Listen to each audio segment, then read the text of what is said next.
Sanamkela Avalanche of Grace kamalam ndiyuthenjiwe molweni kwinyanga yekhala. Sikwinyanga yekhala, inyanga yesixhenxe.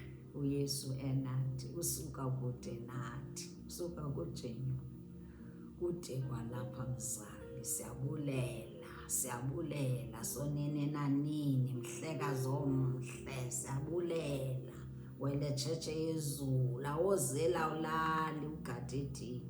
Siyabulela nokugada ilizwe lethu Yesu. Siyabulela nosimamela imithandazo yethu xa sikhala ezenishini.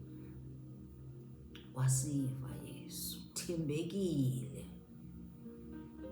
Indumiso 34, indumiso ya34 ivesi yokuqala. uDavide watandulukela phayana, watanduluka wathi, "Yawumbongwe Yehova ngamaxesha onke, izawuhlala isemlonyeni wam indumiso yakhe." Nathi masimbonge uYehova ngamaxesha onke, ebubini ebumnandini simbonge Yehova.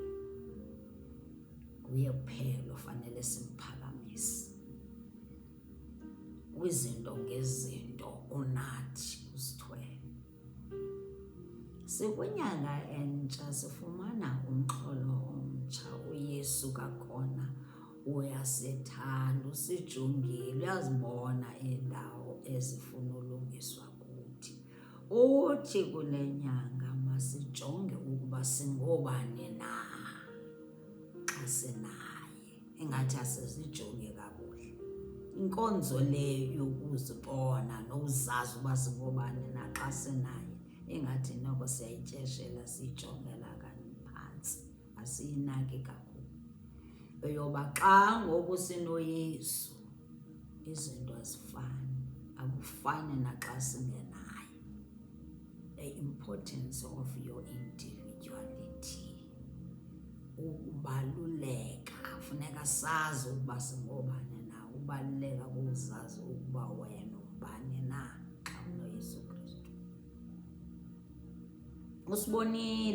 Usibonile kaloku sithi sawuba neengxaki, sihlaselwa kugula, sihlaselwa yilezi zinto ezibuhlungu eziza kuthi, ezizothatha ukholo lwethu. Usibonile xa sijika ngobuninzi sibuyela eyiphutha. Watsho wathi aba bantwana bam ngathi abasazi kakuhle uba xa bendamkele akufani, asoze kufane.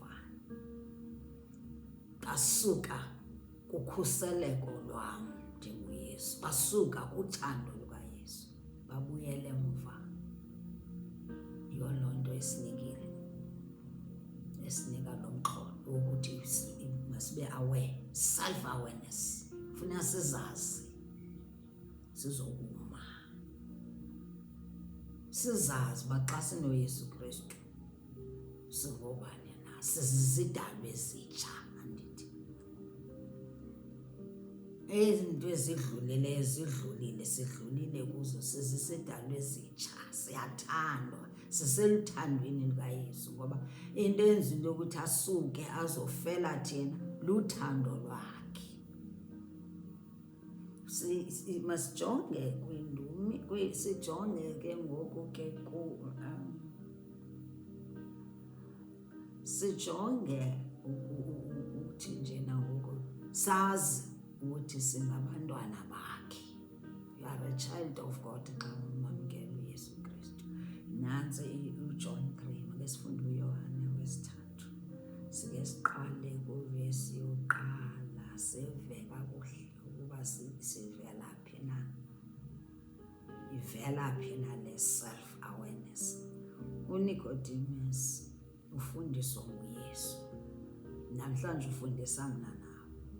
Uthi kwaye kukho ke umntu wakubaFarisi ogama linguNikodimo, umphathi wamaYuda, verse 2, lowo weza kuYesu ebusuku wathi kuye, "Siyazi ukuba ungumfundisi ovela kuThixo, kuba akukho namnye unako ukuyenza le miqondiso oyenzayo wena.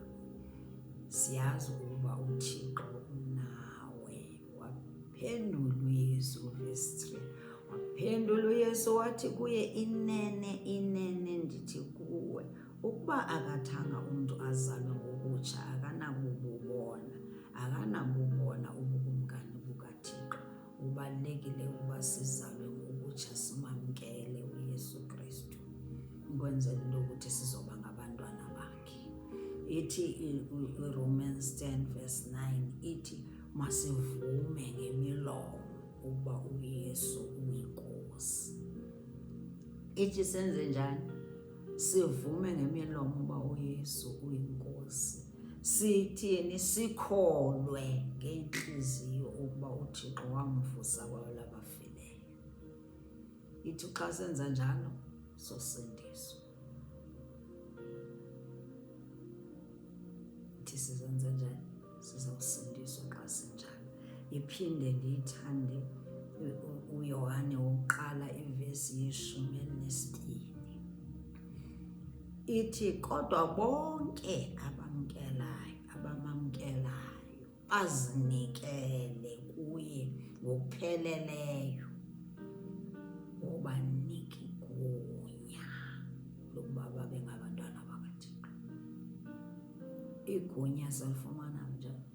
Ukuthi sikholwe, simamkele ngokupheleleyo uYesu Kristu, sikholwe kuye, sizawufumana elogunya lokuba sibe ngabantwana bakaThixo.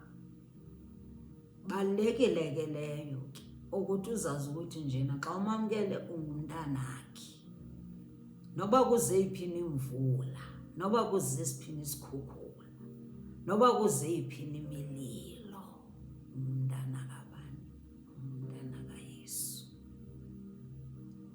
Loo nto leyo ngezi end times mayingene kuthi.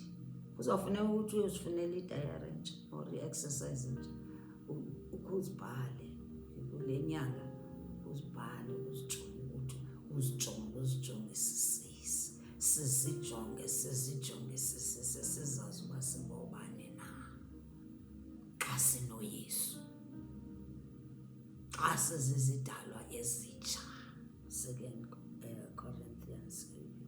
2 Corinthians verse 5, chapter 5 verse 17 ithi wena usisidalwa esitsha xa sinoYesu Kristu. Zibalulekile zonke ezo, step nestep esi kufuneka sisazi.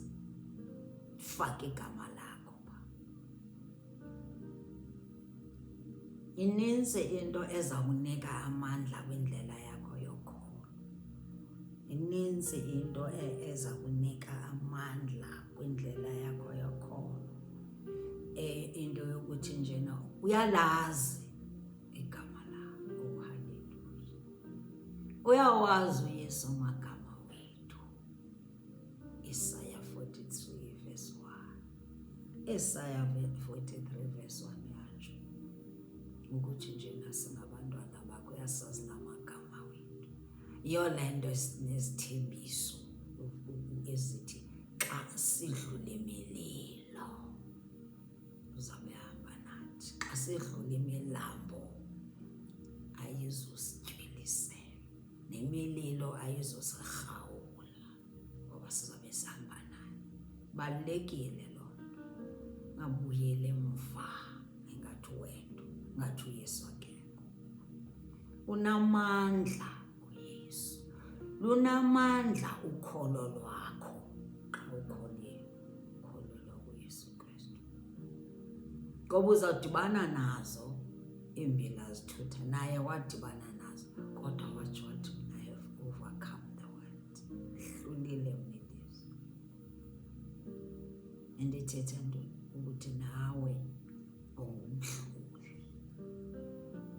Ungazenzi izinto zibe lula, ungamenzeli umtyholi lula, ukhawuleze ubuyele emva ungakhange wakha wafumana imfundiso zikaYesu Kristu. Unemfundiso ezisakhayo. Njengoba sihlela apha nje, sakhiwa nguye imihla nezolo. It's a process. Uyasifundisa uYesu. Vuma ke le ayithetha ngawe eBhayibhileni, vumelana naye ke. imeko ojongana nayo isenokuphikisa, kodwa wena zibone ngala mehlo uYesu akubona ngawo kwindlela yakho yokholo. Uzakomelela ngaloo ndlela, awuzubuyela emva. Into esingayithandiyo yakho ukubuyela emva, ngoba imoshakalelwa lixesha lakho kanjalo. Ubuyele emva phaya, bazokwenzela labo bantu, abazokunceda abantu baseyiphutha, bazokunceda abantu baseyiphutha. This is an empowerment. uYesu ufuna sibe empowered, ufuna ingqondo zethu sizazi kwi-end times. Kaloku sikwamanye amaxesha ngoku, enye into naleyo funeka siyazi uba amaxesha ngamanye. Sikwamanye amaxesha ngakumaxesha anzima. Uba ubusithi kunzima, kusezawuba worse. Njengoba sihamba nje iminyaka kusezawuba worse, sebunzima. Ngoku kubalulekile ukuthi uzazi, ungazuze ukhohliswa. Abakhohlisi baninzi abazawuza kubo. Befuna ntoni? Befuna into ukuthi ukhonze oothixo babo.